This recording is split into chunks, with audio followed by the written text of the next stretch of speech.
सकारात्मक चर्चा निश्चितपणे महाविकास आघाडीची सुरू आहे आणि कुठलाही वाद किंवा कुठलाही विषय त्यामध्ये नाही आहे. निश्चितपणे आपल्याला 2-3 दिवसामध्ये महाविकास आघाडीचे उमेदवार, सीट वाटप या संदर्भातील आमचे वरिष्ठ नेते माहिती देतील. परंतु आपण निश्चित राहा, आमचं धोरण पक्का आहे की भाजपच्या विरोधात ही महाविकास आघाडी आहे आणि जो कारभार देशामध्ये आणि राज्यामध्ये आता चालला आहे त्याच्या विरोधात सक्षम उमेदवार राज्यामध्ये उभं करणं आणि ते निवडून आणणं, ही तिन्ही पक्ष, वंचित आघाडी असेल, इतर बारके घटक पक्ष असतील, या सगळ्यांना घेऊन आम्ही करणार आहोत. कोल्हापुरातून शाहू महाराजांची उमेदवारी जवळपास निश्चित मानली जाते महाविकास आघाडीकडून. संभाजीराजेंनी देखील तसे सुरुवात केली, ते स्वतः लढणार होते, मात्र मी आता वडिलांसाठी थांबणार आहे असं त्यांनी म्हटले. काय नाही,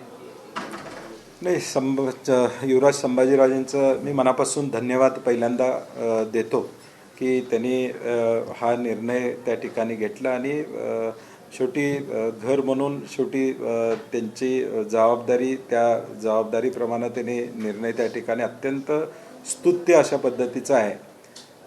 महाविकास आघाडी म्हणून मी सातत्यानं सांगत आलेलो आहे, काँग्रेसला ही सीट मिळावी. काँग्रेसला आल्यानंतर आम्ही आदरणीय शाहू महाराजांना, मी असेल, PN साहेब असतील, आम्ही जाऊन त्यांना विनंती करू की त्यांनी ही उमेदवारी त्या ठिकाणी स्वीकारा. आणि आमची तमाम कोल्हापूरकरांची इच्छा आहे, कोण का लढावं, का लढू नये असं जरी कोण म्हणत असलं तरी शेवटी कोल्हापूरमधला पुरोगामी विचार हा दिल्लीत पाठवायचा असेल तर या पद्धतीची भूमिका येणाऱ्या भविष्यकाळात कोल्हापूरकर घेतील याची मला खात्री. आपण ज्या पद्धतीने म्हटलं की शाहू महाराजांनी उमेदवार किंवा वयाचा अनेकांनी टीका केली, फिरू शकणार नाही, मात्र त्याला देखील संभाजीराजे यांनी खडसावलेलं आहे. शाहू महाराजांच्या वयाचा विचार करताय तर मोदींचा विचार वय किती आहे? नाही, मला वाटते आता वैयक्तिक टीका टिप्पणीची पातळी या ठिकाणी वेगळ्या पद्धतीनं लोक करताना दिसत आहेत. शाहू महाराजांच्या बद्दल अशी टीका टिप्पणी करणाऱ्यांना मला त्यांच्या बुद्धीची कीव येते की ते अशा पद्धतीची टीका टिप्पणी करतात आणि म्हणून त्यावर न जाता विचाराची लढाई आहे आणि विचारानं आम्ही लढणार आहोत की शाहू महाराजांनी समतेचा संदेश देशाला दिला. आज शाहू महाराज त्याच विचारानं पुढे जात असतील तर मला वाटते अशा वैयक्तिक टीका टिप्पणी करणाऱ्यांना मतदार योग्य ते उत्तर देतील. महायुतीच्या नेत्यांकडून आव्हान केलं जाते शाहू महाराजांना की तुम्ही निवडणूक लढवू नका, आदर्शस्थानी आहात आणि तुम्ही निवडणूक लढवू नका, अशा पद्धतीचं आव्हान महायुतीच्या नेत्यांकडून. एक प्रकारे भीती निर्माण झाली.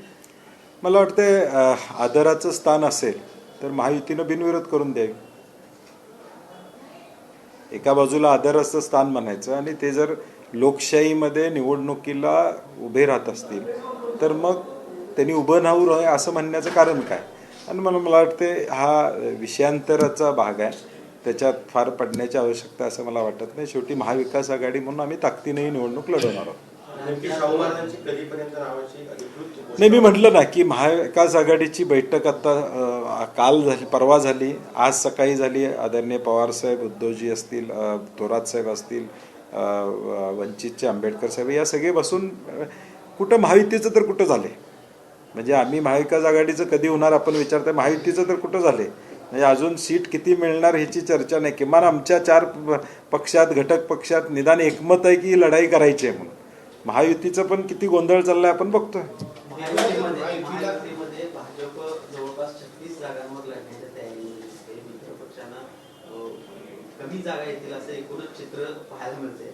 राष्ट्रवादी छगन भुजबळ यांनी देखील मागणी केली, जेवढ्या शिंदे गटाला जागा मिळतील तेवढ्याच आम्हाला मिळाल्या पाहिजेत, अशा पद्धतीचा देखील आग्रह त्यांनी केलेला आहे. कसं बघताय एकूणच जे काही नाही, शेवटी भाजप हा पक्ष स्वतःचं अस्तित्व सगळ्या लोकसभा मतदारसंघामध्ये ठेवण्याचा प्रयत्न करणार आणि म्हणून मी अगदी महिना दीड महिन्यापूर्वी सांगितलं होतं की 5-5चा प्रस्ताव कदाचित या दोन्ही पक्षांना मिळेल. आता काय होते आपण बघूया. अंतिम शेवटी निर्णय महायुतीचा झाल्यावर कळेल की नेमकं दोन्ही पक्षाला आहे त्या जागा राखता आल्या का, किती जास्त मिळालं, हे 1-2-4 दिवसात स्पष्ट होईल मला वाटतं. 2019च्या निवडणुकीत आमचं ठरले या नावाखाली लोकसभा विजय झाली तशी काल संजय मंडलिक बोलताना असं म्हणाले की या आमच्या ठरलेमध्ये भाजप आणि शिवसेनाही सोबत होती, आता राष्ट्रवादीही आमच्यासोबत आहे. आता इतिहासामध्ये न जाता भविष्याचा वेध मी घेणार आहे. भविष्य 2024चं काय ते जनता ठरवेल. मी पहिल्यांदाच सांगितलं, ही निवडणूक जनता विरुद्ध महायुती आघाडी अशी असणार आहे. कोल्हापूरच्या जनतेची लढाई असणार आहे. राज्यामध्ये सुद्धा ही निवडणूक जनता विरुद्ध महायुती आघाडी असणार आहे. पुढच्या बाजूला उमेदवार जनता असणार आहे. महायुतीचे जे 48 उमेदवार या राज्यामध्ये उभे राहतील त्यांच्या विरुद्ध जनता ही निवडणूक स्वतः हातात घेणार आहे, कारण की लोक कंटाळलेले आहेत.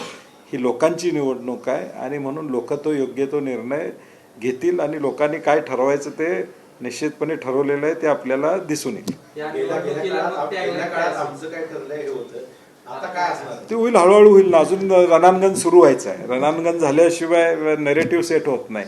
अजून उमेदवारी या सगळ्या गोष्टी एकदा झाल्या की मग बाकीच्या गोष्टी आपल्याला बघायला मिळतील. साहेब, संजय राऊत एका ठिकाणी म्हणतात की सांगलीतल्या काँग्रेसची जी जागा आहे तर त्या जागेवर सुद्धा काँग्रेसचे उमेदवार पडत आहेत.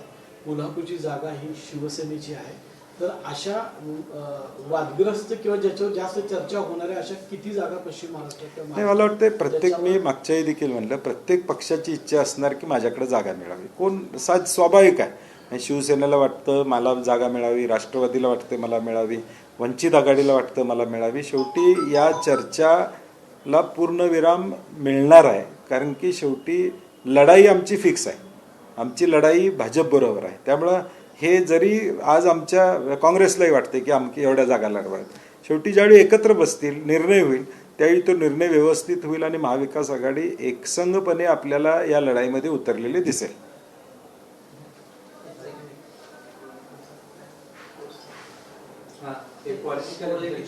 काय नवीन कोर्स आपण कोर्स नाही, काय ते काय पॉलिटिकल इंटर्नशिप म्हणजे काय की 3 महिने निवडणुकीच्या काळात अनेक तरुण युवक आणि युवतींना राजकारणामध्ये काम करायची इच्छा असते. फुल टाईम ते काम करू शकत नाहीत. त्यांचं कॉलेज असतं, नोकरी असते, परंतु मला इच्छा आहे, मी या विचारानं काम करणार आहे. मी पुरोगामी विचाराचे अनेक युवक आणि युवती मला भेटतात. ते सोशल मीडियावर काम करतात, व्हॉट्सॲपच्या माध्यमातून काम करतात आणि म्हणून आम्ही एक 3 महिन्याचे पॉलिटिकल इंटर्नशिप म्हणून आम्ही एक विनंती केली की अर्ज करावे आणि जवळजवळ 200च्या वर मुलामुलींनी याला प्रतिसाद दिलेला आहे. आता ते आम्ही स्क्रुटिनी करून त्या मुलांना अनुभव मिळेल.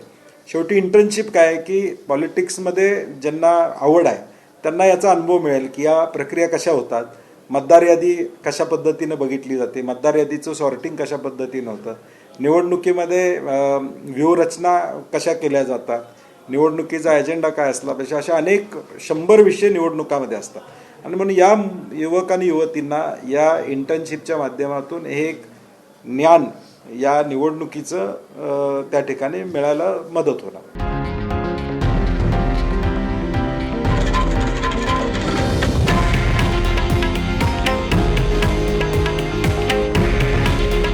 हे आहे देशातील नंबर 1 न्यूज नेटवर्क आणि आपण पाहत आहात TV9 मराठी.